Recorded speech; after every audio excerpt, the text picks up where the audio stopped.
Here we go. Friday fishing report. You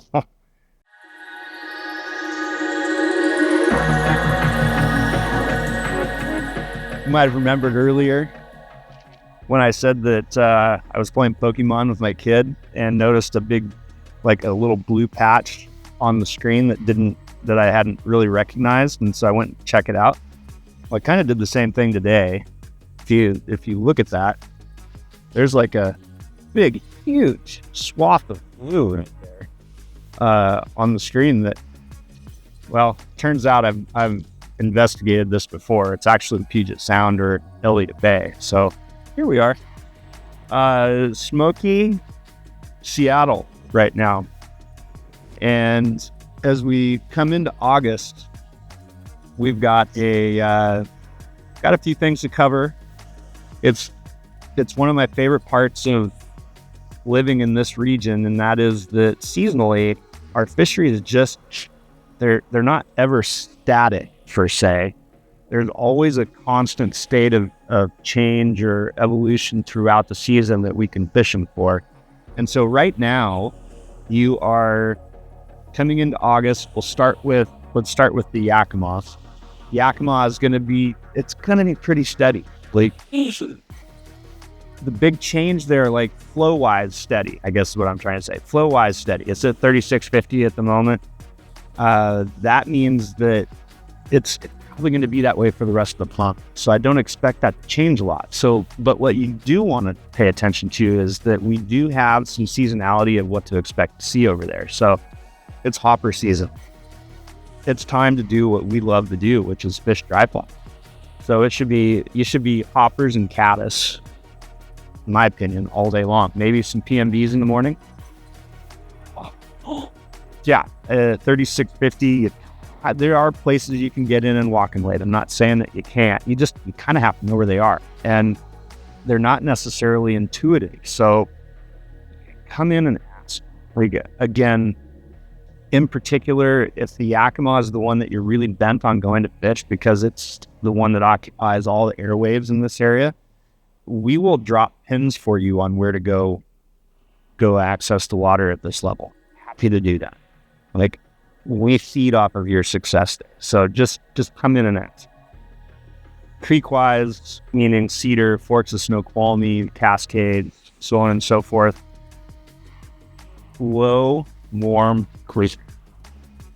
I'm kind of amazed the last few mornings. The mornings have been kind of cool, which is actually really beneficial for us. That means that it's probably very comfortable in the mountains in the early morning, which means that as that water flows overnight and into the early morning, you're going to have actually a fairly significant temperature difference in those small streams in the early morning. So your hatches will be indicative of the water temp as those levels change, as that temperature changes throughout the day. So it wouldn't be surprised to see, again, PMDs and caddis, maybe even, hate to say it, but maybe even like a March Brown or something like that on like the Middle Fork or on the Cedar or something like that.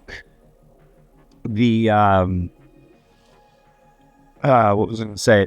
Flows low. Cedar was at, what was that at? 2, actually not bad than Cedar, 250 or 260, something like that. The Middle Fork Snoqualmie was at like 155. South Fork Snoqualmie was at 35, I believe. So low and clear, opposite of the Yakima. You could probably walk from one point on the river clear to the headwater right up the middle of it. So go explore. That's really kind of the brilliance for this time of year. Is I know people get in their head exactly where they want to fish because they're accustomed to it's home water. It's your home water. You go to that spot every time. Totally get it. But take that knowledge base from your home water and go put it to work on a new piece of water. It's how you evolve as an angler. So do that. So if you're going to Tanner Landing, jump from there over to the South Fork and go up to Twin Falls. See if what you've gleaned and curated as far as your prowess on that piece of water on the Middle Fork, see if it translates over to the South Fork. It probably will. but there'll be some differences. It's different water. It's a different watershed. The trout act a little bit different sometimes. So when you get your butt handed to you over there, go back and kind of apply what you learned on the South Fork and back on your home water, and then go back again and see if you've kind of gotten better at that. That's our goal for you. We want you to get better at this. Steelhead. So I want to thank Simon Gosworth for being here this last weekend. We had 2 days of fabulous classes with him, learning the snake roll, which he invented, and the single spay and all that good stuff. We've got our ecology guy up here about to empty some garbage bins, so it's probably a little loud. We're good at picking places that are audibly kind of a pain in the ass, and now we've got waves coming in on the sound, so I'm going to talk louder so you can hear me a little bit better, and I will move my mouth more so you can read lips if you need to. Sorry, being a smart ass this morning. So really quick, just one tip. I kind of did it before I started to talk about it. When you put your rod together, start at the tip so that as you put it together, you end up with the rod in your hand. I see people always want to put this piece together and then they end up having to put their rod on the land and walk out to the tip. Be smarter. Be smarter about your equipment. So put your tip together first. That way, as you do it, you can walk yourself down to your butt section or your handle and be ready to put your reel on. That's our one little tip of the day. So when we were up on the Skykomich, it's closed. Okay, ready? It's closed. And we talked to at least a dozen people that were up there fishing it, one of which actually said that they'd done really well. Awesome. Well, it's closed. So questions on that, call us. I would say, the best thing you can do is just do what you can to pay attention to the WDFW website so that you're just not fishing closed water.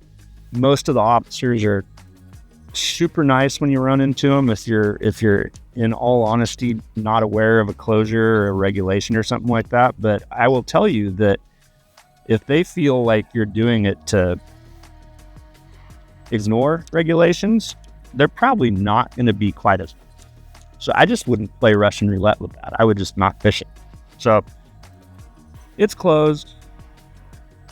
Puget Sound, which we're about to go. I'm going to talk about the sound just a little bit here. Again, if you live in Western Washington, from Bellingham to Olympia, this is kind of in your backyard.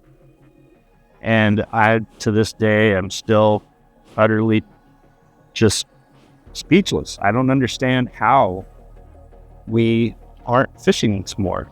Doesn't make sense to me. Wait, fill up. And just drag it across the gravel there. Thank you, Nautilus. It's right here. And, again, there's giveaway. I call them giveaway spots. There were thoughts that every shop in Western Washington is going to tell you. We happen to live really close to one, Lincoln Park. It's a fabulous, fabulous beach. It's been fishing actually pretty well. The fish don't live on that beach, so please don't just go assuming that they're there. They move. This was from my visor yet again, and I want to talk about one other thing here really quick because we field it a lot.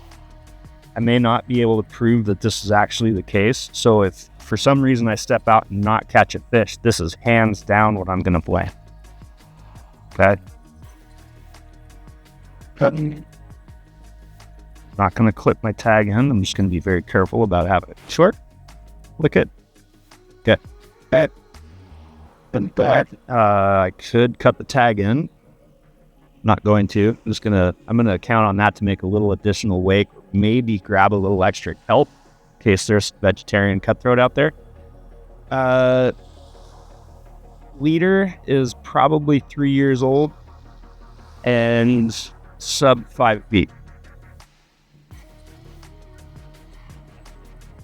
And again, I don't think I'm going to catch a fish out here, but what I want to kind of say about this is that there's, we're down here at Marination and kind of on the Elliott Bay side of Alki Point. This beach right here, I've caught fish on this beach. I've launched paddleboards on this beach and paddled around out here and, around the front of salties and chased wingcod, stuff like that. As you go back out to the north, out towards Anchor Park, at low tides, there's these little secretive spits of land that turn the corner into Elliott Bay that you can get out on that look just like this. Gravel, pretty easy to walk. There's some precarious ones too that are more riprap, but there's a couple little places that look like this. And as we're coming into August and we're coming into salmon season, fish are going to return to the Dewamit. And as long as the season is open for them in Elliott Bay, that little turn of the corner right there can be a really good spot to kind of ambush fish as they turn to come into this part of the sound. So while you go to Lincoln or go to Alki or you go to Golden Gardens or Carkeek, Picnic, Meadowdale or Kayak or Browns or, any one of the big points that jut out into the sound, don't forget about the small little places like these here that also have fish pass by them that I virtually never see anybody else fishing. You got all the guys out here on the dock, squid jigging and kind of mooching and stuff like that. Believe it or not, those guys catch the salmon right there. So why would you not get one right here or the dock down at the boat launch? So all I'm saying, tides this week are a little funky. They'll get better as we get through the weekend and into next week. Pretty significant drop. Right now they've got a little bit of that stair step where they build up to a really high and then a big drop, and it's going to get progressively better as we go towards next week. So the key again is I would prefer this time of year to fish an outgoing because it deposits the kelp on the beach. The low light, I really enjoy that. Cooler water. This ambient light is something to be, in my opinion, if I were to put how I feel about the ambient light upon the fish, you can see I'm squinting. It's really bright, really bright. Well, no. But for the fish, it's in the clear water. I don't know that it's necessarily penetrative, but it does create one heck of a silhouette on the surface of the water when you get in there and you look up at it. So I would say, fishing the surface fly, which we're going to go just throw a couple in really quick.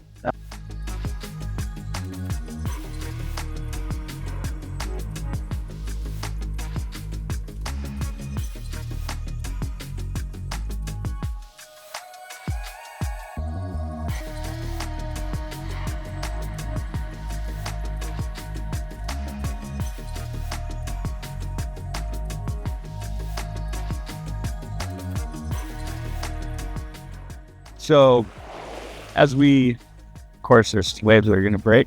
As we get out here, one of the things I see people do a lot when they're fishing in the sound, and I'm just gonna, I just want to be realistic about the length of line. So let's say that you're, capable of throwing 30 or 40 feet of line. All right. And this is your cast. So what I see people do a lot is they strip all the way into themselves right here. Keep stripping, keep stripping, keep stripping, keep stripping.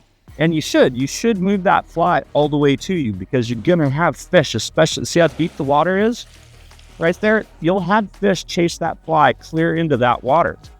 So the thing is then they're like, okay, 2, 4, 5, 6,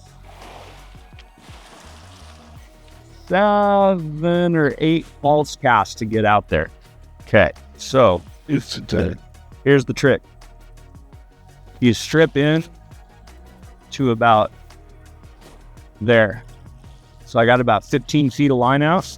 Now I just twitch that fly all the way to me, to my open side. Yeah. All the way to here. Look, it's clear into the same spot, right? Gonna make a roll cast, shoot a little bit of line, pick up, one cap, back out, maybe two. All right. Fish don't live up here. I know that with false casting, it's how you kind of show off that you're all that when people are around watching you. But the reality is, in order to catch fish and learn more about how to do it, your fly has to be in the water. Sorry. So you get to there, push this baby in, shoot a little bit of line, let a little bit pick up, maybe two, just so I can get a and hook a log and driftwood behind me. That's real. You got to be careful of that. And don't hook a pedestrian either. All right, there we go. That's our fishing report for this week. Find us on YouTube. Come into the store. Check us out. Emerald Water Anglers. FaceTime the store if you need to. Text the store if you need to. Text me if you need to. I'll say it till I'm pushing up daisies. I'm here for it. Here to help you become a better angler, more proficient, more confident, enjoy yourself more. And by all means, do it. It's August. We're in the middle of summer, so it's time to get out and do it. All right. Thanks for tuning in. Thanks too. Bye.